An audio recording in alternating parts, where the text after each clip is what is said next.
बिस्मिल्लाहिर्रहमानिर्रहीम अस्सलाम वालेकुम। मैं हूं नाज़मा ख़ान और आप देख रहे हैं मेरे यूट्यूब चैनल को। नाज़रीन, आपके साथ जितनी भी स्टोरीज़ और जितने भी अपडेट जो हैं वो शेयर करती हूँ, वो उसका मकसद एक तो आप लोगों को अपडेट करना होता है और दूसरा ये कि ऐसे स्टोरीज़ या ऐसे खौफनाक हादसात या स्टोरीज़ जो हैं, वाक़यात जो हैं उनको कह लें, उनको शेयर करने का मकसद ये होता है कि आप लोग जान सकें कि हमारे माज़रत हमारे माशरे में हमारे दाएँ-बाएँ जो है वो क्या हो रहा है और हमें जो है अपना और अपने घर वालों का जो है वो किस तरह से ख़्याल रखना है। ये स्टोरी जो आपके साथ शेयर करने जा रही हूँ वो एक 27 साला खूबसूरत अदाकारा की कहानी है, जिसको मुर्दा हालत में इसके घर में पाया जाता है। 5वें फ्लोर पर इसका फ्लैट होता है और होता कुछ यूँ है कि इसके जो हमसाए होते हैं उनको जो ज़ाहिर है, एक ही फ्लैट में जब आप एक ही बिल्डिंग में जब आप रह रहे होते हो, तो साथ वाले जो पड़ोसी हैं, उनको आवाज़ें भी आ रही होती हैं, उनको फ्लैट्स बाकी फ्लैट में क्या रहा होता है, थोड़ा-सा अंदाज़ा हो ही जाता है। बहरहाल इस लड़की का जो है, इस अदाकारा का जो फ्लोर है वो 5वीं जो फ्लैट है वो 5वें फ्लोर पर इसका फ्लैट होता है और इस फ्लैट में 3:45 पर जो है पुलिस अंदर दाखिल होती है। दरअसल इस फ्लैट के बाहर से शदीद बदबू आ रही होती है और इस बिल्डिंग के जो मकीन होते हैं वो इस फ्लैट के करीब बहुत ज़्यादा बदबू महसूस करते हैं। जबकि घर के करीब जाते हैं तो अंदर से टीवी की आवाज़ आ रही होती है। दरवाज़ा खटखटाते हैं तो अंदर से कोई जवाब नहीं आता। इसके बाद ये जो बू है वो बढ़ती चली जाती है और जो मकीन हैं वहाँ के, वो पुलिस को फ़ोन करते हैं। पुलिस से वहाँ पर जब पहुँचती है, दरवाज़ा खटखटाया जाता है, कोई जवाब नहीं आता। इसके बाद दरवाज़े को तोड़ा जाता है और तोड़ने के बाद जो अंदर का जो मंज़र होता है वो निहायत ही भयानक और होलनाक किस्म का होता है। और अंदर कमरे में एसी चल रहा होता है, सोफ़े पर ये अदाकारा जो है खून में लत-पत पड़ी हुई होती है और इसके बाद जो नौजवान खूबसूरत अदाकारा जो है वो नाइट सूट में जो है वो नहायत ही शदीद ज़ख्मों में जो है वो लत पर पड़ी होती है और इसके बॉडी से बहुत शदीद किस्म की जो है वो स्मेल आ रही होती है। इसकी डेड बॉडी के साथ ही एक साइड पर एक खूनी जो है वो मुक्का पड़ा हुआ होता है।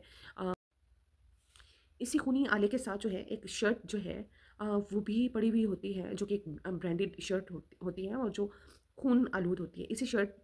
से दरअसल कातिल जो है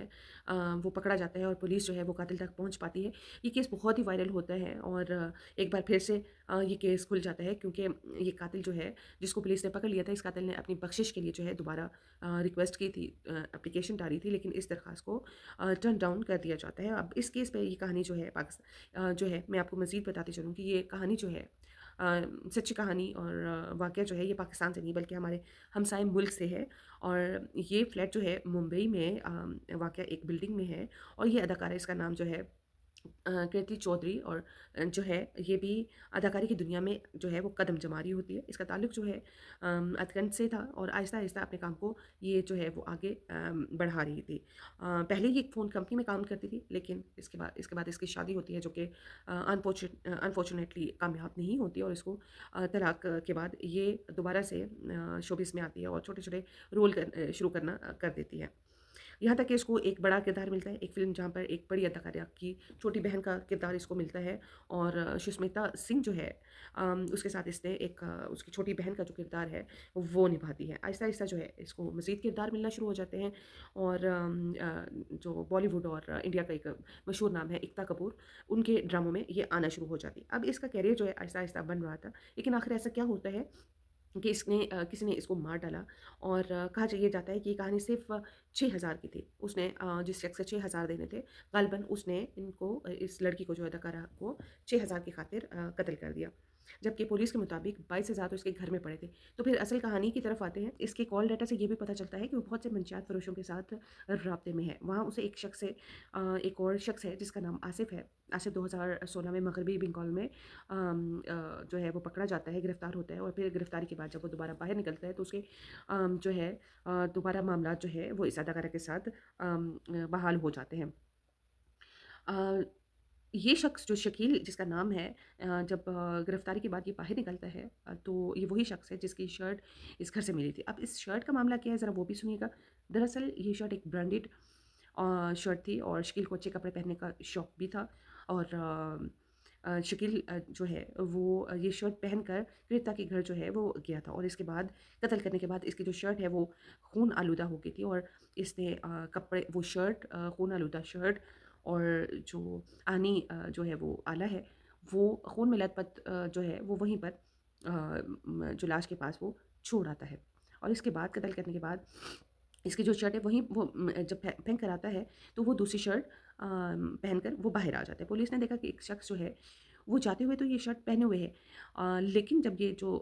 शख्स है जब ये बाहर निकलता है तो ये वो शर्ट नहीं है जो वो पहनकर अंदर जाता है। इसके घर के बाहर कुछ सीसीटीवी कैमरा जाहिर सी बात है मौजूद नहीं था और इसी शर्ट की वजह से जो है वो कातिल तक पहुंचती है। वो शर्ट जो क्रेता ने के पास से मिली थी वही शर्ट पहनकर ये कातिल जो है वो घर में दाखिल होता है और वापस वो और शर्ट में जाता है।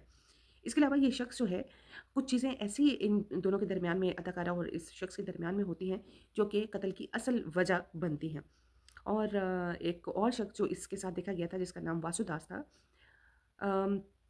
गिरफ्तार भी कर लिया जाता है और इससे भी तफ्तीश में बहुत कुछ अहम मालूमात सामने आती हैं। होता कुछ यूँ है कि शकील से चूँकि तमाम मटीरियल जो है ये नशा और चीज़ें लेकर इस लड़की तक पहुँचाई जा रही थी। अब ग़ालिबन 6000 का जो अमाउंट है ये क्रेता ने जो है वो वापस करना होता है। लेकिन जब ये पैसे अपने पैसे लेने के लिए अदाकारा के घर में आता है तो वो जब पैसों का मुतालबा करता है तो ग़ालिबन अदाकारा ने कहा कि ये जो तुमने मुझे मटीरियल दिया है ये ठीक नहीं है, मतलब क्वालिटी इसकी अच्छी नहीं है। तो ये आपस में झगड़ना शुरू हो जाते हैं और ये जो है वो वापस चला जाता है। और फिर एक प्लानिंग के साथ आता है और अपने दिल में एक बुख़्ल, एक ग्रिज रख कर ये दोबारा प्लानिंग के साथ वापस आता है कि किस तरह से अगर इसने मेरे पैसे वापस कर दिए तो ठीक है, वरना मैं फिर इसे अपना जो बदला है वो ज़रूर लूँगा। बहरहाल जब ये दोबारा वापस आता है और वही दोबारा मुतालबा करता है अदाकारा से अपने 6000 का, तो उसने इनकार कर देती है और इन दोनों के दरमियान ख़ासी जो है वो बहस होती है और इसी तैश में आकर गुस्से में वो अदाकारा पर हमला करता है और पोस्टमार्टम रिपोर्ट के मुताबिक उसके सर में कोई आहनी लोहे का जो है वो आला लगता है जिसकी वजह से उसकी मौत होती है और वही आला जो है आईनी जो मुक्का जिसको हम कहते हैं वो लाश के पास पड़ा होता है और उसकी वजह से उसकी डेथ हो जाती है। अब जो है आगे होता कुछ यूँ है कि उसका भाई उसको कॉल करता है अदाकारा को और उसका फ़ोन नहीं मिलता, वो फ़ोन नहीं रिसीव करती और परेशान होकर वो जब पुलिस को फ़ोन करता है और उसको उनको बताता है कि मेरी बहन जो है वो फ़ोन नहीं उठा रही और वो लापता है, तो इस पर पुलिस कहती है कि इस तरह हम इसके घर मौजूद हैं और वो मर चुकी है। इसके भाई के पाँव तले से ज़मीन निकल चुकी होती है और माँ के साथ वो वहाँ फ़ौरन पहुँचता है, लेकिन वहाँ पर पुलिस जो है बताती है कि अब कुछ नहीं हो सकता। इसके बाद इसको अपने आबाई गाँव ले जाना चाहते हैं, लेकिन वहाँ नहीं लेकर जा सकते क्योंकि जो लाश है वो उसकी हालत इतनी ख़राब हो चुकी होती है कि इसको वहीं पर शमशान घाट जो है वहाँ पर उसकी आखिरी रस्मात जो है वो अदा कर दी जाती हैं। और यहाँ पर कहना चाहूँगी कि बॉलीवुड हो या कोई भी इंडस्ट्री हो, ये चौंका देने वाली होती है। बज़ाहिर तो ये बहुत खूबसूरत नज़र आती है, लेकिन यहाँ पर मौजूद अंदर के जो लोग हैं वो अगर ये ड्रग्स और इन चीज़ों की तरफ आ जाते हैं तो उनका अंजाम भी इसी तरह का होता है। अपनी दुआ में याद रखिएगा। अल्लाह हाफ़िज़।